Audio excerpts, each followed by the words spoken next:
Greetings and welcome to another ReMBlock screencast. In today's screencast, we're going to cover the Hardhat development environment for professional Solidity developers. So let's take a look at the contents of today's screencast. First of all, we're going to go through the installation and setup of Hardhat.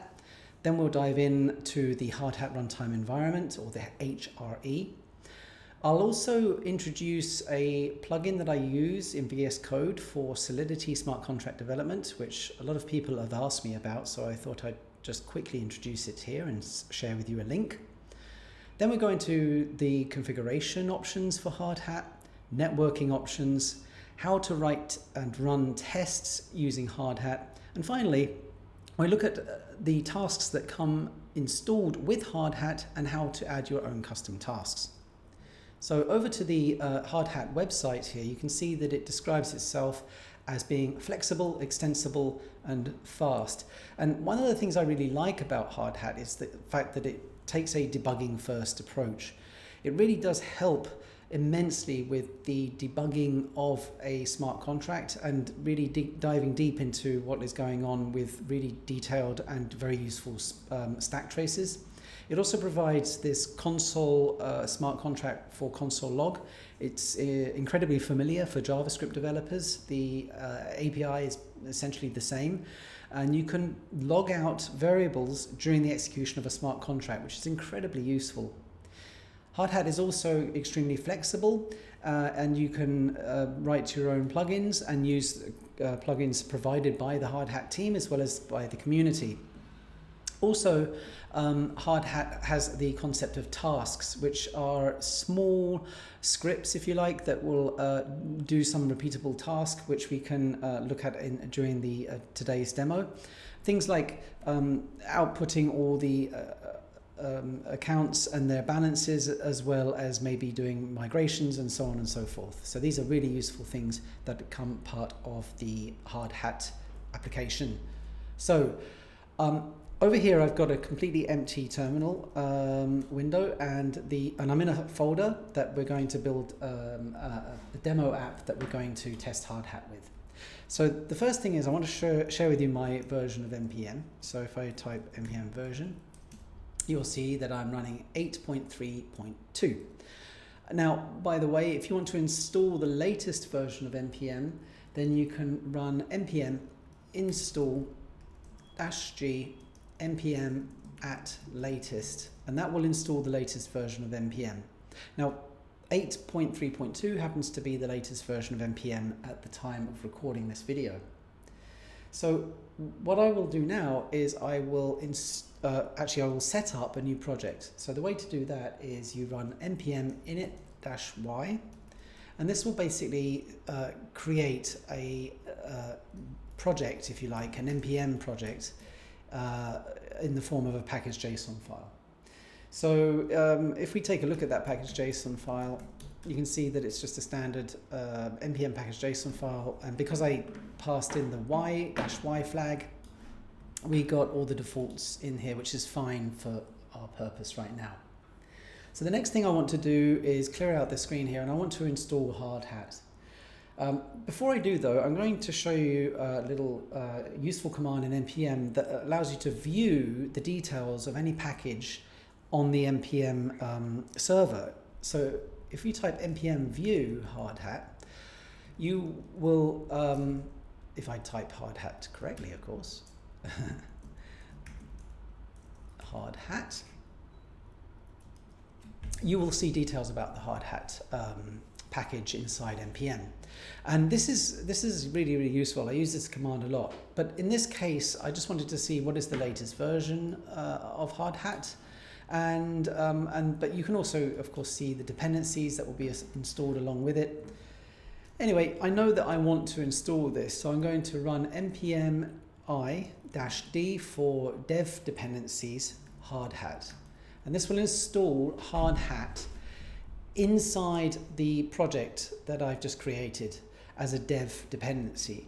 And this is one of the interesting design decisions of Hardhat, is to install the Hardhat utility alongside your project To avoid any discrepancies, if other team members start to use and work with you, you know that you are using the same version of Hardhat together. So once Hardhat has installed, we can continue.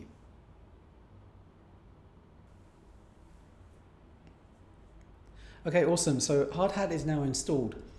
Now, in order to run Hardhat, we will use a command called npx, and this basically runs executables that are located within the context of your project. And in the case of Hardhat, Hardhat has provided us with an executable called Hardhat. So if we just run npx Hardhat, what happens initially is we are given a wizard, a terminal wizard here, to create different types of projects. And we're going to just create a sample project so that we can examine this and run through that real quick. So I'm going to put that into the default directory, and I'm also going to add a git ignore and ask Hardhat to install a few dependencies. As you can see here, it's installing Hardhat Waffle, which is the testing framework, also Chai, which is an exert framework, and Hardhat Ethers, as well as Ethers, which is basically a library for interacting with the blockchain node that will also be coming installed along with Hardhat. So once this is done, we can continue. Okay, it looks like Hardhat has now created our sample project. And so what I'm going to do is I'm going to clear out the screen here, and I'm going to run npx Hardhat command again. And this time, Hardhat will execute and give me the version number it's running and some usage instructions. Basically, it executes and outputs the help file for Hardhat.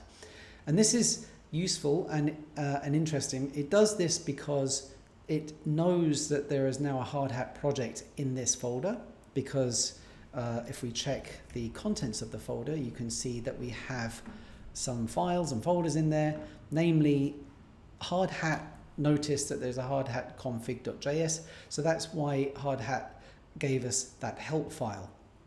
And as you can see, there are a number of available tasks in the help file that we can use. So let's take a look at one of these tasks. Let's have a look at accounts. So if I clear out the screen again, and we can run npx Hardhat accounts, and we press return and wait a little bit, and we get a list of Ethereum addresses, or a list of accounts that we can use with our testing purposes here on our local Hardhat instance. Now, one thing to note is that you will likely see exactly the same list of addresses, and the same list of addresses also appears in the Hardhat documentation online. What this means is, of course, that the private keys of these addresses are well known. In fact, they are available inside of this repo. And so do not use any of these addresses to send real ether on mainnet. Most likely there are bots, and they will likely be watching and will quickly withdraw the funds if any funds are sent to any of these addresses. So it's just a word of warning, common sense to follow this procedure, and be cautious when using any of these addresses. Anyway, so that's an example of running a task. Now, what I want to do is flip over to Visual Studio. And I mentioned before in the contents that I was going to show you quickly the Solidity plugin that I'm using. So this is it. It's by Joan Blanco, and you can see here that it's got pretty good reviews, and I can vouch for it that it is pretty good. There's a lot of features with this plugin, and including code highlighting, modifying the compiler, version that's being used inside of Visual Studio, that is, and being able to compile using Solc and so on. Now, some of these features we don't need because they're included with Hardhat, but we will definitely be using some of the type ahead and IntelliSense. So let's have a look at what we have inside of our Hardhat project. Let's start with the config, and we can take a look at what we have here. So the sample project comes with a very simple configuration file, and actually the only real thing that it's configuring is the version of Solidity that's being used for compilation. As you can see, out of the box we're given 0.8.4, which is fine. And in fact, in a minute we can compile our smart contracts using Hardhat, and it will indeed use this version of Solidity. In fact, while we're at it, let's take a look at the smart contract that gets included along with this sample project. Now, one thing you'll notice regarding the Solidity version is that it's using HAT 080.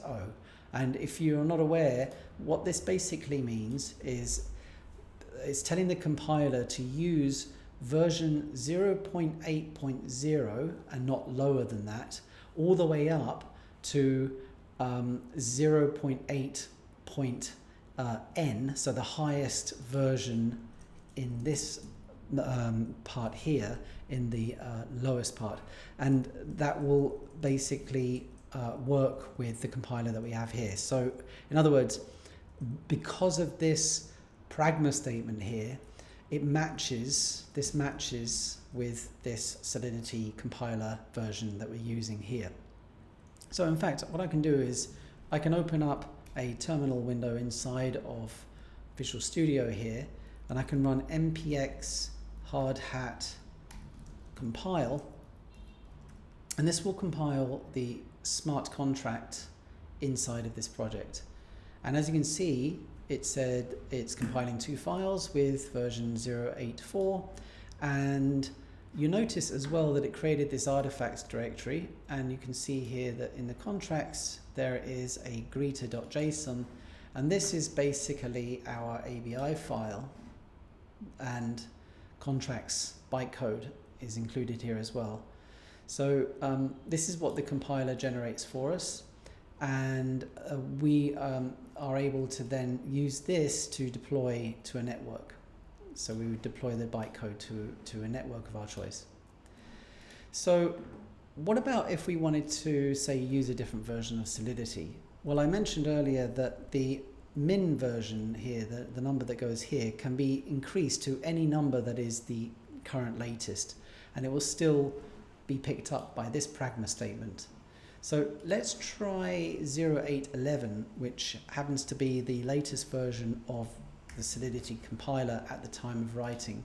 Let's try that. So if we run npx hardhat compile, we will see that it compiles, but we also got a very interesting warning, not necessarily an error, but a warning. And it says that this version of Solidity is not fully supported yet with Hardhat.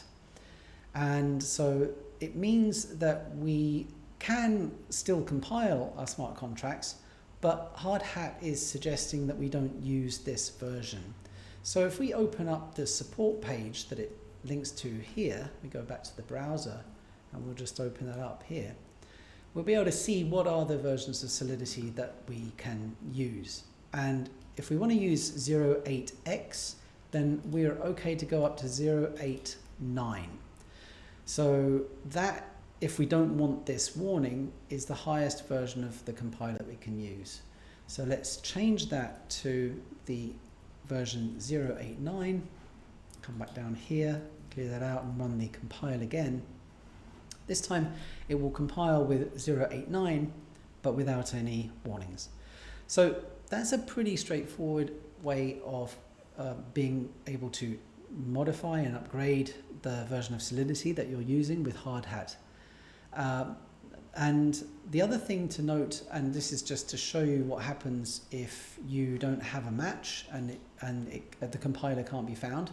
Let's say, for example, just change this to 0.6, and then we'll go over here and we'll keep that the same. So now if we try to compile, we'll get an actual error.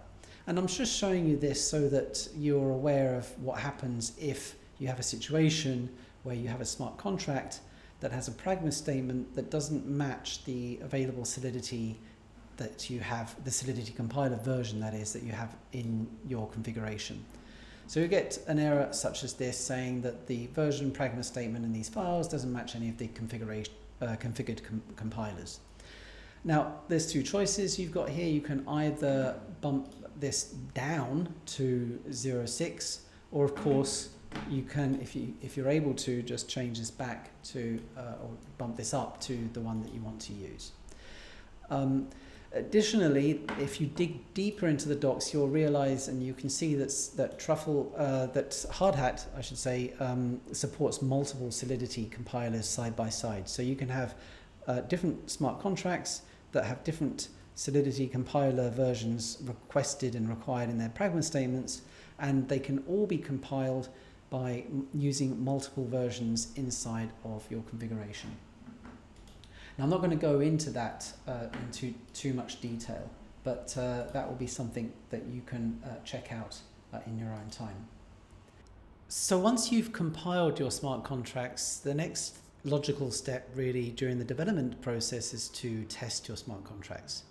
So let me clear out the terminal here, collapse this a little bit, and we can check out the directory for tests and have a look at the sample tests directory file here. And as you can see, this is an example of how a test would be written using the default plugins that come with Hardhat. So the default plugins are the Chai assertion library, and within the Hardhat package we have ethers.js, which is the one library that can be used to interact with a blockchain node. As you can see, we're defining a test in the usual describe it syntax, and the first line is where we're using ethers get contract factory to get the factory that we can use to deploy the greeter contract that we want to test. Next up, we actually deploy that contract and we pass in the text string hello world to that deploy function. Now what this does is it actually runs the constructor of the smart contract, which is defined here. So you can see the constructor takes a string called greeting, and you can see here that the example is making use of the console log library, which is imported up here. So it's part of Hardhat's console log or console smart contract that they include, which is really useful for debugging. And it basically initializes the value of this private variable greeting here. So once that's run, the code here, the test, waits for the deployed contract to be completed and completely deployed. And then we have this expect statement where we basically invoke the greet function, and we expect that to be equal to hello world. So the greet function is basically this function here, which is a public view function that returns this string, the value of the greeting variable. So naturally that should pass if everything is going well, and then we set the greeting by changing the value of greeting text here, which of course calls the set greeting function, which is here, and that also outputs some console log. And notice the syntax here is similar to the Node.js console log and the JavaScript console log, where we can put templated strings inside here and put the variables here, which get replaced here and here. So it's very nice. And here is a handy helper wait method that basically waits for the transaction to be mined, because here, this call here on this line, line 12, just sends a transaction to the blockchain. But what happens is the transaction would go into a memory pool, which would then be picked up and mined at a later time. Usually, especially with Hardhat's own private network, this is done almost instantaneously, but we will still have the wait call here to wait for that to actually be mined, and then we run this assertion again and everything should be good. So if we want to run this, we can again use npx hardhat test, and it will run the tests that are available in the project, in this case the greeter test. So as you can see, this is outputting similar or familiar output that you may have seen when using Jest or other testing frameworks. And we can see here as well the output directly from the smart contract. So this line here where it says deploying a greeter with greeting hello world, this is actually the console log statement from within the smart contract being output here in the terminal. This is really, really useful and an incredibly powerful way of being able to debug and to test smart contracts. So that's how we can test smart contracts. Now, what about deployment? Well, deployment can be done using another command. And we actually have a script for this, which is in here called sample script. And if I collapse this, we can just take a quick look at this. And this is essentially the deploy script. And notice here that they talk about the Hardhat runtime environment. This line here is, as they say in the comments, is only really necessary if you're going to be running outside of Hardhat. But here in Hardhat, when we run npx Hardhat run, the runtime environment is automatically injected as a global variable into the running script. But we'll leave it there anyway, and just proceed, and we can see what this script looks like. So down here, we're essentially just calling main and then following the promise syntax of then and catch, which is fine. So if this succeeds, we just exit with a 0, and if we get an error, we output the error and exit with error code 1. So really, what does this main function do? Well, it takes the ethers library from the Hardhat runtime environment and gets the factory for the greeter contract, and then it uses this factory's deploy method to deploy the contract. So very similar to how it was working in the test. Again, we wait for the deployment to be completed, and then we get the address. So in order to run scripts in Hardhat, like this script here, which does the deployment, we can run npx Hardhat run scripts sample script, and it will run that script and it will deploy the smart contract. Now, at this point, you might be wondering, especially if you've come from something like Truffle and Ganache, or you have some experience with other environments, you might be wondering, well, where is this deploying to? And the answer is, it's deploying to the Hardhat network. And the network in this case is actually spun up in memory. So it spins up an in-memory blockchain that is basically running using the same blockchain that is run by the Ethereum JSVM. So it's basically the same implementation that's used by Ganache, Remix, and Ethereum Studio. And so this is all run inside memory. So you can actually, if you want to, you can check out the documentation to see more details about the Hardhat network and how to actually make use of it. So I've got the page here. And one of the things that we can do is, if we wanted to actually run the script that we just mentioned against that network, we can pass in the network flag like so. So what we can do to start the network is to use this command, npx Hardhat node. So let's try that out in this console here. So npx Hardhat node, and this will start up the network. And this might start to look a bit more familiar to you if you've come from Ganache, because it's basically started up a JSON RPC server at this location. It's given us the details of all the accounts. It's also given us the balance of all of the accounts and the private key of every single account that's available. So now, if I open up another terminal window, let's say, and I cd into the project.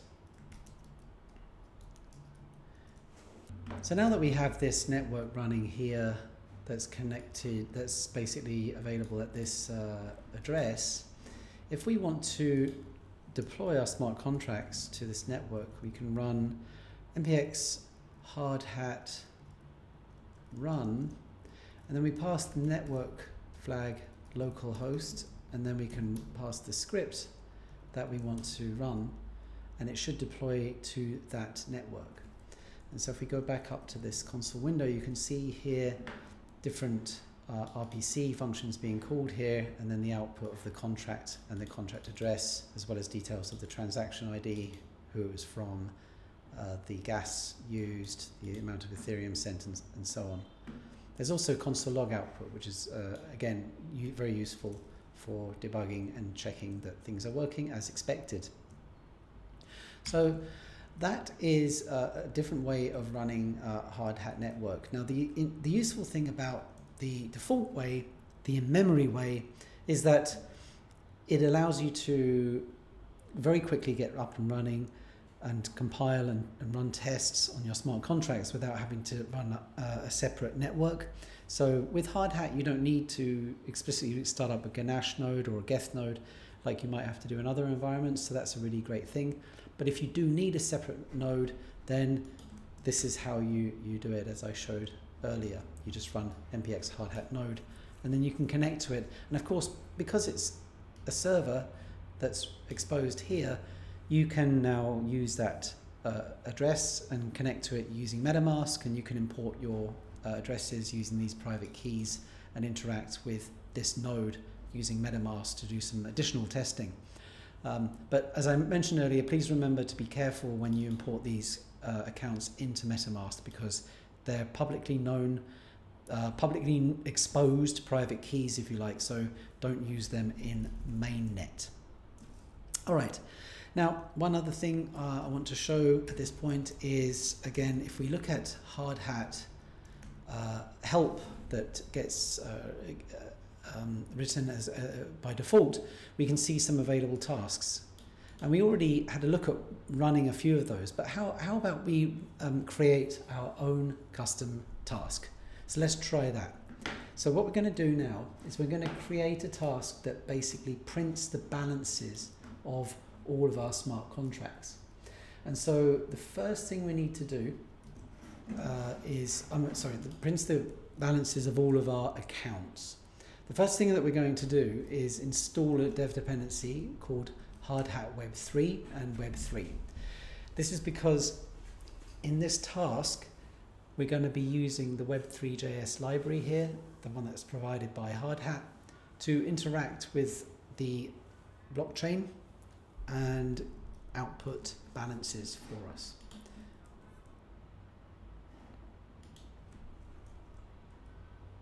Okay, it looks like that dependency has been installed.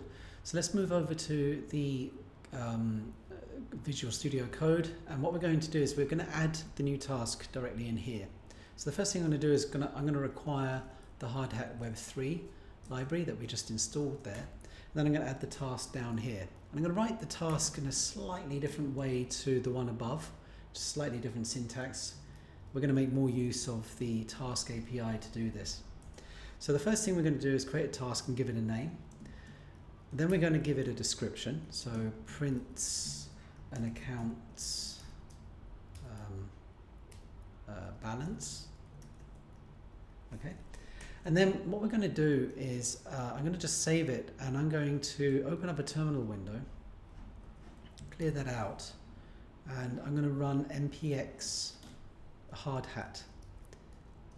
And the reason I'm doing this is because I want to make sure that I haven't broken anything and that it's picking up this new task. So as you can see, just by adding this definition, we get it's automatically added to our available tasks list. But of course, that's not going to do very much. So let's continue. And what I'm going to do now is I'm going to call add param.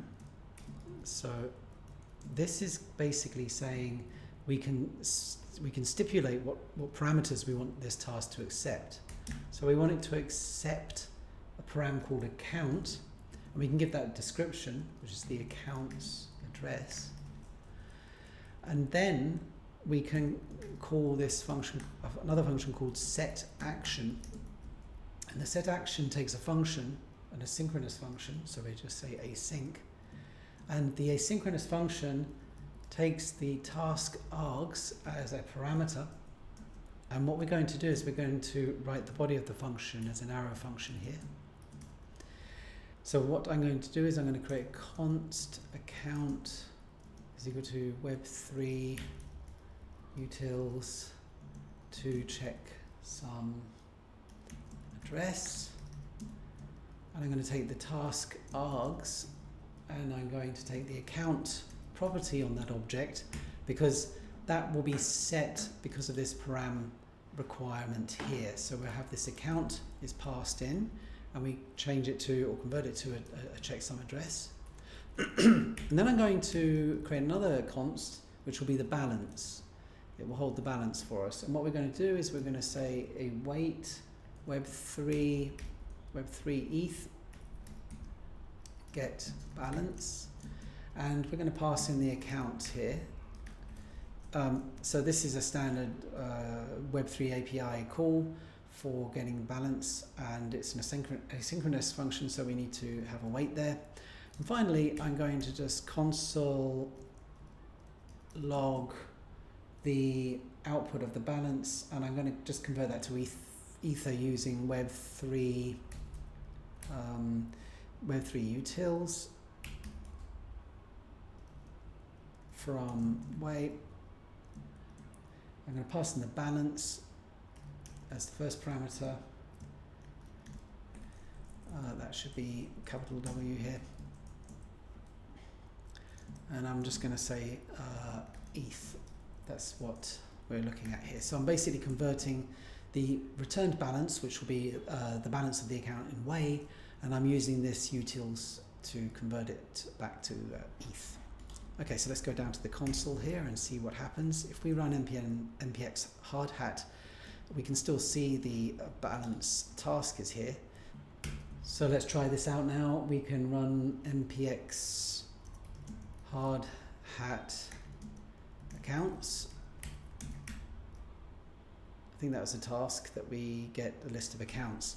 And so I'm doing that so that I can just take one of these accounts. Let's take the first one. And now we can try a new task by running npx hardhat balance. And we pass in the parameter, the required parameter that is account, like that, and paste that account in. And we should see the balance of that account. And we do, 10,000 ETH.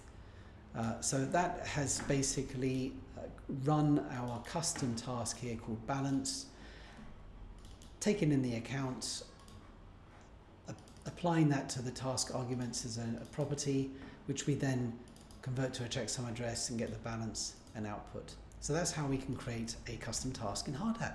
Now, finally, a Hardhat demo wouldn't be complete without showing you how to install a custom plugin. Now, Hardhat comes with a number of plugins that are available from the community as well as from Hardhat team themselves. If you navigate over to the hardhat.org website /plugins, you can see a list of official plugins that are written by the Hardhat team. And if we scroll down, there are community plugins that are developed by the community.